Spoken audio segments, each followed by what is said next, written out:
welcome to this conversation presented by White House Custom Color. I'm Jed Toffer. Thanks for listening. You know, my wife Vicki and I have owned and operated our photography studio, V Gallery, for 20 years now.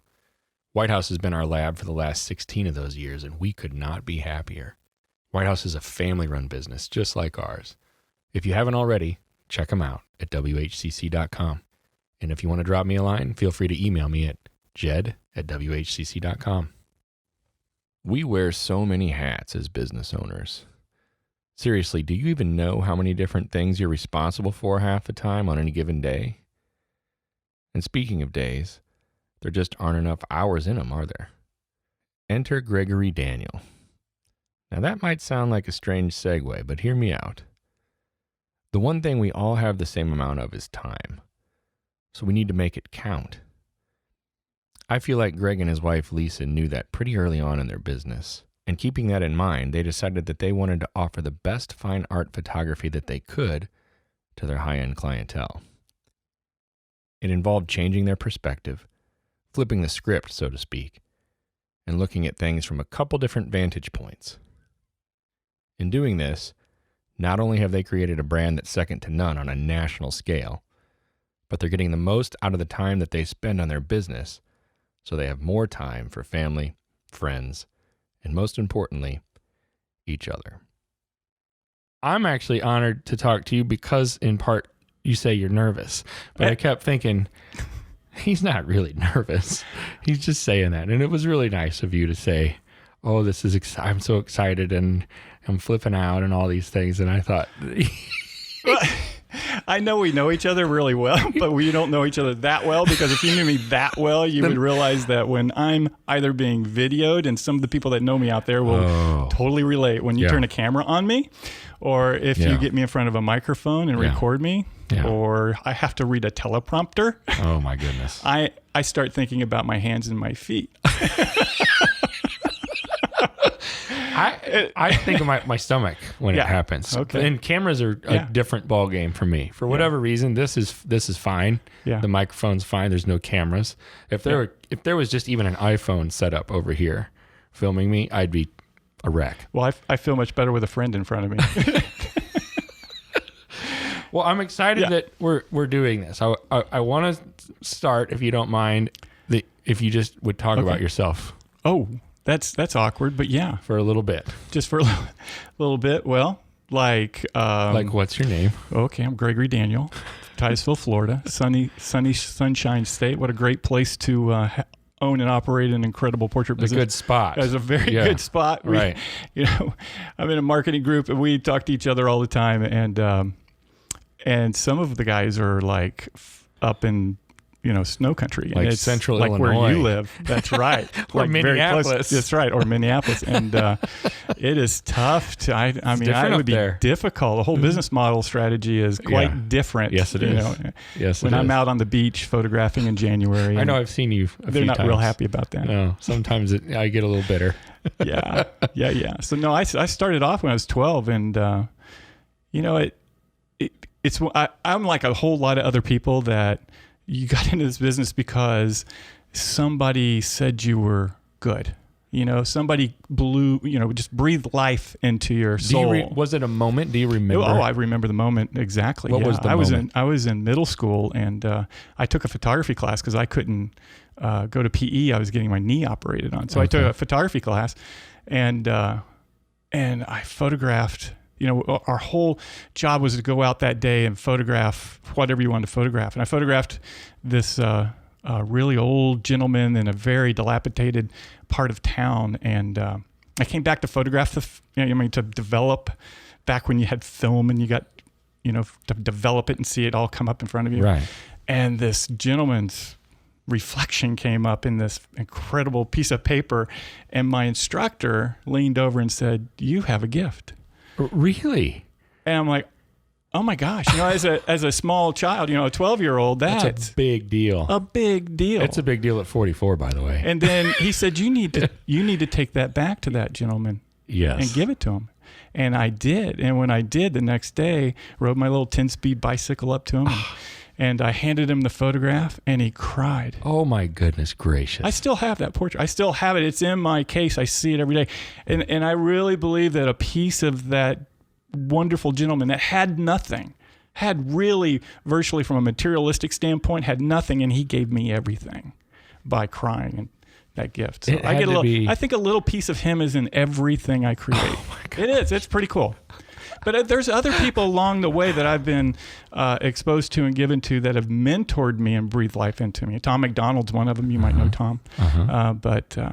Yeah, so I was nurtured along the way. Started off working for a photographer in high school because I was an annual staff photographer, like a whole lot of your listeners, I'm sure, got into photography But I mean, early. you started like when that gentleman cries, in your heart, you have to be like, well, this is it. Oh, this is it. Oh, that's all I ever wanted to do. This is my path. I mean, that was it. That was my path. And ironically, I had two dueling paths. I'm not sure if you're aware of that. Well, I am aware of Are you aware? the other path, and that's kind of where I'm going because I know of that other path. Yeah, you wonder, how did I get there? Well, I do a little bit. Yeah. Can you go over it?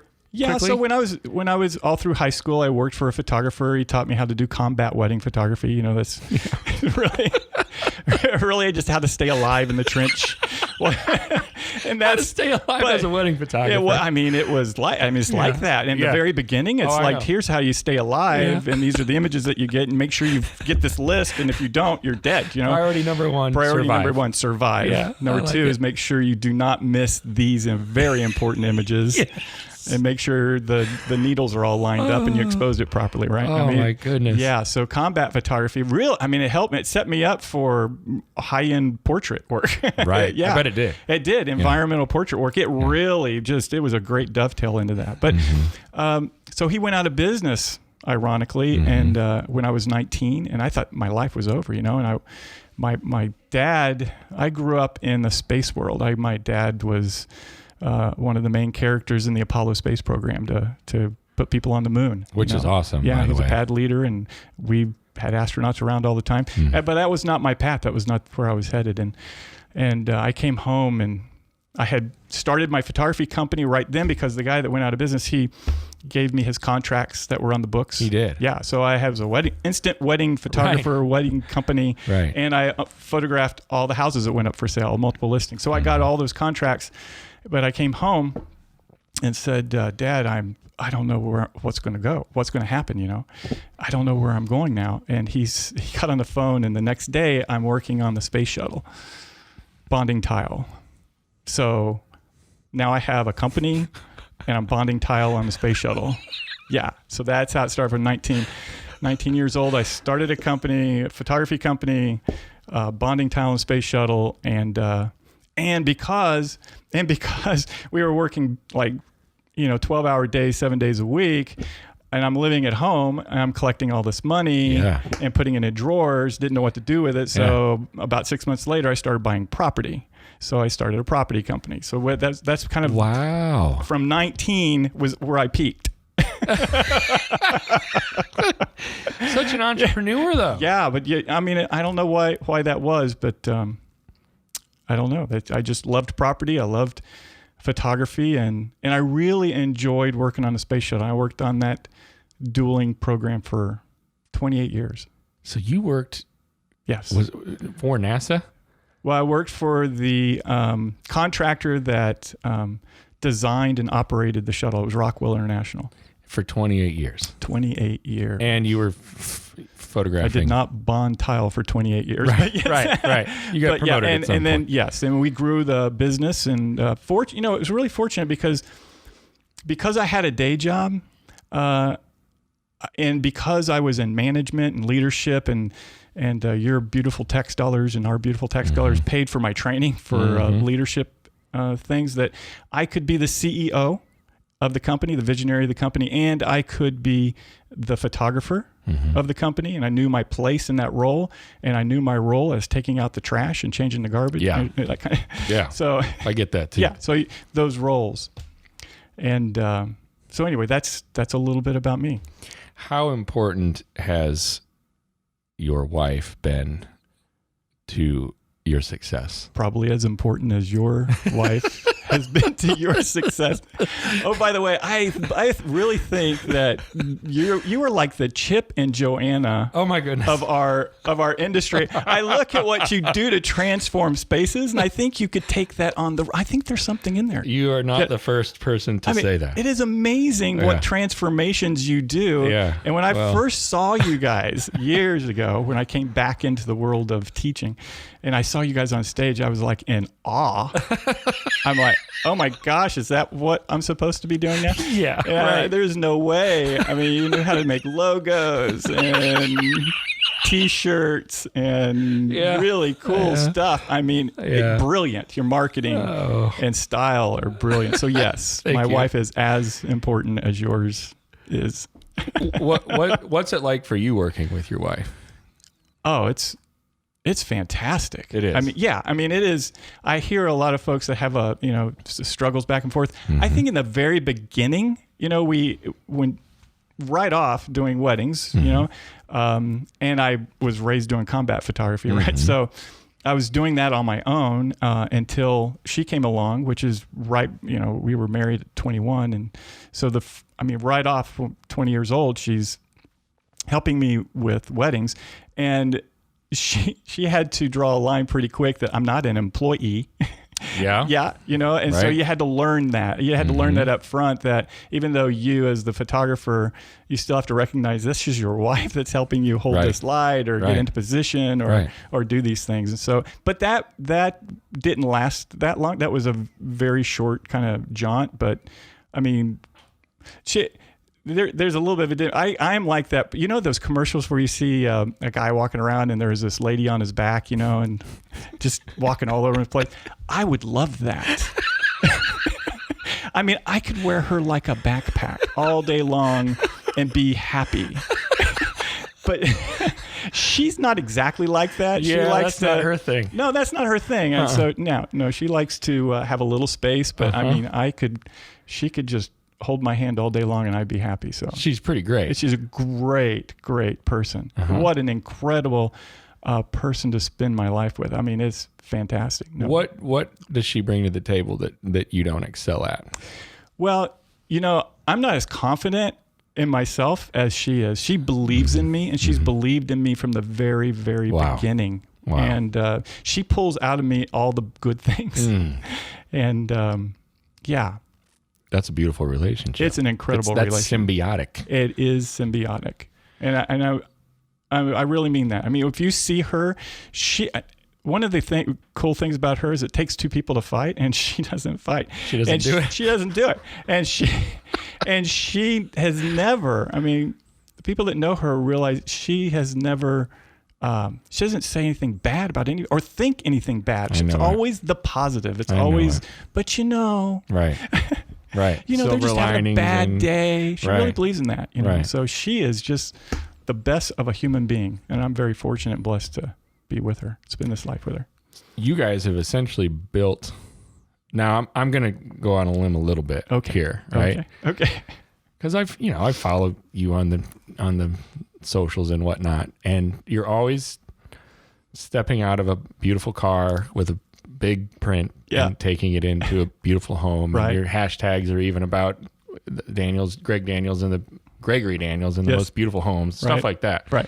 So you have built this from where I'm sitting. Yeah. A really wonderful business that attracts fantastic clientele that order fantastic products. Yeah. When was that the goal? Well, I was known as the wedding photographer for a long time, during like the 80s and right in the beginning of the 90s. Okay.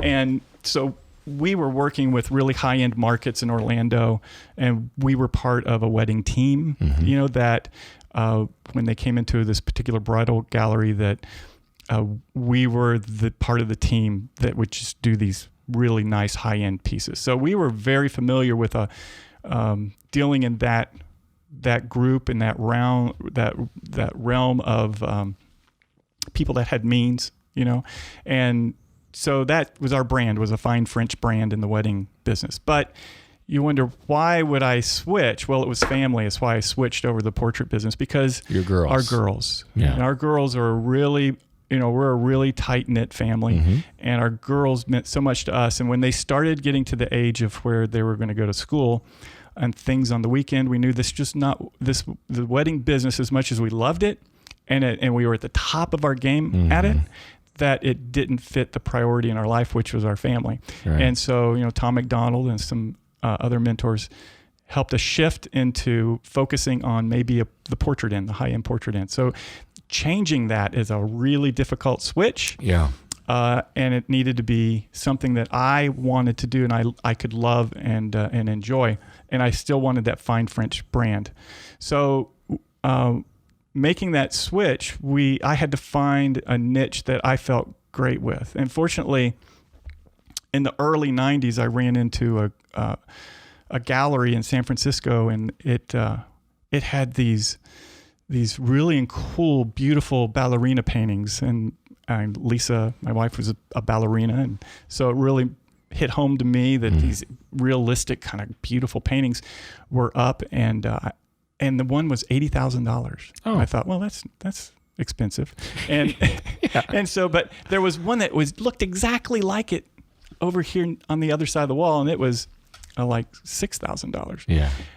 And I asked the curator, what's the difference between these two? And he said, well, this is a giclée inlaid inks into canvas and blah, blah, blah. This is a new this embellished reproduction process that the art industry has had. They start with a thing called a Photoshop. I'm like, what? Yeah. Wait a minute, back up, train up, tell me more. And right. So that's when we discovered this embellished reproduction process in the art industry that pretty much had just come out during the whole revolution of technology. Right. And I said, babe, this whole thing, this gallery, this vision, this art piece, I can see us creating something like this in our world. Right. And so I started adopting those processes in the photographic world and use the terminology mixed media to be able to communicate that, because our clientele was starting to be already educated by the art community. Even people like Thomas Kincaid, people can relate to him. Yep. He is the one that really prolificated that process. Really? All over. Yeah. I mean, that's the whole backbone of his company was on that. And then so we studied their business models. We studied other business models, really successful ones that are out there that emulate the client experience. And so we brought a lot of that into the industry and created a market. Well, the market was being created by the art market, right? Right. And we just kind of piggybacked on that, brought it along with, we Right. blended that with an interior design mentality. So we took the interior design approach, how they operated and dealt with clients from a commission standpoint, and then the art aspect on creating personalized art for people. What does that look like in your process of like going through with a client from a relational standpoint, I suppose? Like they reach out to you, and then do you go to their homes and have like a consultation in the home to look around and try to figure out what it is that you're going to do for them? Yeah, so this is Lisa's department. Okay. Well, you don't have to go into detail, but just knowing that that's a piece of it. She's really good. She's pretty much the design aspect Right. of it, Right. But, one of the keys is that we kind of talked about what we were going to talk about earlier on, like just the title. You want to know the title, changing your perspective or, changing a few words or the way you think to be successful. Right. Right. So maybe we can chat about that just for a second, because before you get that situated, it's Right. hard to start going, wow, how does this relate to me? Right. Because there's a lot of folks out there that that's could what I was relate to going these principles, right? That Right. can relate to, because there's so many principles I operate under Right. that it applies to if you're a McDonald's, or if you're an Olive Garden, or if you're a fine French restaurant. These principles apply at every level. Okay. And so instead of just turning me off at this point, you can just start listening to some of these principles, because they really should resonate. And I really think it's like, if you just put the order of two words and you swap them, it can change the world for you in this business. because the two words are photographer and client versus client photographer. And we all start off like I did at 12 years old. Many people started off because they loved photography. So client wasn't in the vision. It wasn't in the picture, right? So you start off in photography, and what that looks like and what it looked like to me, and I'm sure many others, is that I loved the art. I loved the photography of it, just the camera, the equipment, the developing the photography. I'm sure you can relate to some of that. My wife certainly could. Yeah. Right. I mean, the love of it. And then you go, oh my gosh, how do I get better at this? Right. I want to be better. Right. And so you go through that next stage, which is like educational stage, right? You go to classes, you watch videos, you go to PPA EDU. Yeah, right. Good plug. Or you go to, watch the front row. Yeah. Right. You go to these places where you can get and soak in, or you come to IUSA, which is where we are today. Right now, yeah. Right now. And you get incredible education, right? And then you maybe compete. Maybe you start competing, and so you get peer-to-peer kind of review on how great you are. And then at some point you start going, well, I guess I could sell this stuff. Yeah. Right? Yes. So how am I going to do it? So it's photographer, then it turns photographer client. And so you start producing these things that you think are beautiful because everybody's telling you they're beautiful, and they are. And then you take all of these images and you put them out in front of somebody, a client, and you go, do you love them? Like I do, and it's a standoff at that point. You look at each other and they go, what do we do with this? Right.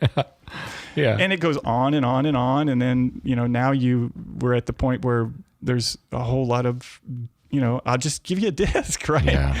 I'll just give you a disc because I love them all. You love them all. I love them all. Right. And that's what you want. Here's your disc, and I'll go on to the next person. Right. And it's just it's a cycle that goes in. And so that's the cycle of photographer client. When your mindset stops and shifts and you flip and you go client first, and I've put the photographer in my pocket, right? The toolbox is the photographer. The toolbox is the photographer. Now that I've understood the tools, I know how they work, I've loaded up my toolbox, I can have it sit next to me. Now I can think about photographer. I can think about the client first because I have a toolbox. I can create anything they need, right? So I decide first. In the client, I think, who is this client I would like to work with? Right. And for us, it's Fine French. So it's that client. It's the Tiffany's client, right? Right. But it might not be for someone else. Right. It might be the Olive Garden. It could be McDonald's. They all make a lot of profitable money, right? They're just doing just fine, right? So it could be the volume. It could be the mid the midline or the up the other end. But you don't know until you decide where you want to be, where you place your stake. Right. You place your stake. Right. Who doesn't like a good steak? But where you place that where you place that stake, and once you place that stake, now you can start pivoting. Because you're thinking client photographer. Because you're thinking client. You're thinking about them. Yeah. Yeah, you stop thinking about photographer for a moment and you think about client. So I want to work with this client. What do they look like? Where do they go? What do they do? Yeah. What do they enjoy? Where do they frequent? Right. What matters to what them? matters to them? Right. And then you can start realizing from an interior designer's point of view, if you're an interior designer and you're working with this client, what do they need? And for us, so it was Fine French, right? And then we looked at their need, and they had a few needs. One is, from an interior designer approach, they needed something for a very powerful wall, their wow wall or the predominant wall. Right. So we needed to be able to create a product for that, right? Because that was a need for them. Right. And they needed also something to go on a secondary wall, maybe over a credenza or something like that. Right. You can just look around this room and identify those walls really quick, right? Right. And then you can identify a wall that's maybe a transitional wall, some small wall that goes between, and here it's a headboard and the window, right? Or maybe it's a door and a window or something like that, or maybe it's down a hallway. Yeah. Right? Yeah. Then they might need something for their desk. Yep. And then they might need something to give away as a legacy, like a legacy book, right? Something like that. So we created those products for each one of those for purposes. We designed and created them. Mm-hmm. And so that's where the mixed media came in for the big wow wall. The big one, right. Then we had a peeled emulsion for secondary wall. Yeah. And then we had a floating art piece that I had created from an art gallery that I'd gone to 30 years ago, right. and pulled it out of that art gallery. Everything is coming, as you can imagine, from these art galleries. Sure. And then we created a smaller piece for the so that was transitional wall, and then a smaller piece for that, and then the album. But so you can kind of see the difference when you're starting to think about a client. You're designing products for these clients, right? And you're going in prepared. You're going in prepared, right? and really it's because they don't think necessarily in these terms, but they know that they want these things. But it's almost like you're showing them. Yes. You're like, well, here in this space we have this, right? And then for this space we have this, right? Right. And it's like a learning process almost for them at the same time, because you're not going to go into someone's space and they're going to have that information at the ready, right? But you can, because you're thinking client, then photographer, right? Did I get it? Yes. And if you think in terms of Donald Miller, you've got to be very clear with your messaging, with your messages, right? on what that is. Mm-hmm. And so it's we created all those products, we still needed to be very clear on who we were. Yeah. Right. And I can't be everything to everybody. So I wanted to be that person when you walk into someone's home that's over top of that mantle or on that wow wall. And it's incredible portraiture, right? It's two things. It's incredible portraiture. It's the very best it can be. Right. And it's actually the right size. Yes. For that space. That's the interior designer piece, right? So it's those two main things, and it's in a beautiful home. So it has a high-end brand. So it's real simple. When people talk about us, they talk about us to their friends and neighbors in our market target, right? Right. Hey, he's the very best at what he does, which is portraiture. If you need that, he's the very best. And oh, by the way, it's going to be the perfect size for your home wherever you put it. Yeah, that's part of it. That's part of the appeal for what you do. Part of the appeal. So when they come in, that becomes basically the milk in the back of the grocery store. Mm-hmm. Mm-hmm. You place the milk in the back of the grocery store. Mm-hmm. You don't have to advertise anything else but the milk. Because they walk by everything else. They walk by everything else. They see the other things, and on the way out of the shopping cart, if it's full of the other items, it's a really great day. What do you say to somebody who is ready to change their perspective and flip the script a little bit like that and think client photographer? Let's say they have their toolbox, right? Yeah. They're familiar with their camera. They know that they're ready. Yeah. Right? Yeah. How do they start? How do they get off the ground at that point? So it's hard. Yeah. Because you probably have some clients, right? You probably already have clients under your belt. Right. And then it just becomes this change, and you morph into something that oh, wow, I don't know how I got here, right? Right. So the best approach, and the approach we took, was you erase the board. You just take everything that you do that's on the board, put it on the board, and then erase the board. Is that right? Get off the grid, go somewhere, maybe in the mountains. Okay. Get off the grid, and with whoever you're, coordinating. In my case, it's Lisa. Right.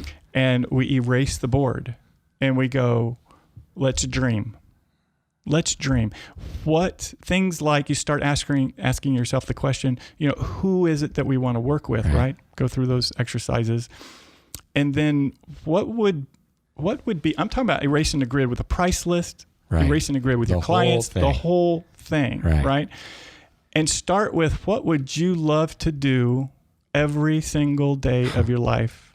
What would you love to do? What would that look like? What would you love to create every single day of your life and be happy about it? Mm-hmm. And then you start writing start dreaming about, what would that look like? For me, it was painting. For me, it was, creating painted pieces, that sort of thing, right? It could be anything for anybody, creating from that. You start stemming from what you would love to spend your day on doing. And then you work backwards? And work backwards into a product. How could you make this into a product? Right. Right. Not just an item, but a product that would be useful for the need. What would it match or fulfill a need for a particular client that you're wanting to do business with? Right. Now that you have a product, price the product. You know, how much would you like to make on that product? If you only did one of those for each client, one thing for each client, the price sheet would start off with that thing on the price sheet, not an 8x10. Right. It starts with that. It starts with that. Yeah. And then you go, I would love to be able to be commissioned for that piece and this price. Yeah. Right. And now everything pivots from there. So everything's got to make sense from there. Yeah. Right? Yeah. You start with the big piece. Yep. With the milk in the back of the store. You start with the milk. You start with the milk. I love that analogy. Yeah. How much is the milk? Because everybody goes and buys milk at the store. Like, there's not one person that's like, I don't really know what they're talking about. Right. That's right. What is this milk you speak of in the back of the store? Right. That's great. I think that's what I'm gonna take away from this the most. Milk in the back of the store. Well, and the whole concept of really flipping that script in your mind, because I think that inherently we start the other way, right? Oh, that's the way this whole industry is built. And there's necessity to that. Like, absolutely, you have to get that toolbox, right? Fill the toolbox. But at some point, I feel like there's a lot of people that at some point get to the point where, like, okay, what's next? Right. You know, like, where do I go from here? Because I feel like I'm ready, and I want more, and I know there is more that I can offer, that I can do, that I can be. Right.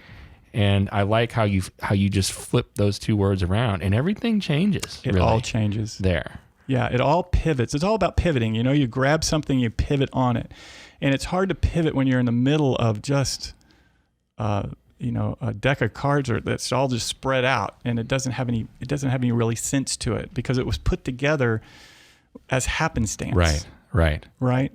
Necessarily, like you had to do what you had to do. Exactly. But get away and erase the board. I like that piece too. Right. In everything. Like, erase all it. Erase it. You got to erase the board. Because people are going to be like, I'm going to keep this little piece. I'm going to keep that one. No. You got to erase it. Get rid of the whole thing. Yeah. Now, then you end up with, okay, here's our current state. Right. And then here's our future state. Right. And then you build a transition plan. Right. Right. How do I get there? Right. But if you don't have that target, that future state there, it is hard to, you're just going to go wherever the wind is going to take you. You can't hit a bullseye if you don't have the target. Yeah. You got to have the target. You got to have that target. Right. Now, that target may shift and change in a little bit, but it's a target that you're going towards. So if you have that target and you know where you're going, things like walking through the trade show makes it a whole lot easier. Right. You're because focused a little bit more. Going to a program, you don't walk away from the program and go, I love that guy. Let's do that. Right? I used to do that. Yeah, I'd go to programs at the very beginning. I go, I love that guy. Yeah, I love those toffers. Let's do that. Let's do that. And Lisa goes, hey. Let's go and erase the board that's first. Right. Right. You know what? I like following you and seeing where your next adventure is going to take you. What's your Instagram handle for those who want to jump on board and see what it's like to look at what you do? That's a great question. Is it Gregory Daniel? I think it's underscore because it was already taken. And I think it's just underscore Gregory Daniel. I think you're right. I think that's it. They'll find you. Yeah, I think that's it. Right. I think it's an underscore. It's kind of tricky because there's an underscore at the beginning. But you'll come up. That's what happened to me. What's your website? So it's GregoryDanielPortraits.com. Yeah. Thanks for doing this with me. Oh my gosh. You were great. My hands, I'm not sure what I'm supposed to do with my hands.